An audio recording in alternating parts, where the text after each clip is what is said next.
ప్రతి పరిస్థితిలో ఆయన ఓదార్పునిచ్చేటువంటి దేవుడు.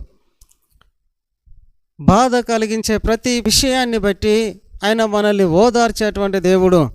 అందుకే ఆయనకు ఆదరణకర్త అనేటువంటి పేరు కలదు. సుప్రియ దేనిబిలారా, ఆదరణకర్తగా ఉన్నటువంటి పరిశుద్ధ ఆత్మదేవుడు ఆయన నామమును బట్టి ఆయన మనల్ని ఆదరించేవాడుగా, ఓదార్చేవాడిగా, కృంగిన ప్రతి పరిస్థితిలో నుండి లేవనెత్తేవాడుగా ఉన్నాడు. ఆయన మనము ప్రార్థన చేసినప్పుడు ప్రతి ఆపద నుండి విడిపించి మనల్ని ప్రతి పరిస్థితిలో ఓదార్చి మనల్ని బలపరిచేటువంటి, ధైర్యపరిచేటువంటి దేవుడుగా ఉన్నాడు.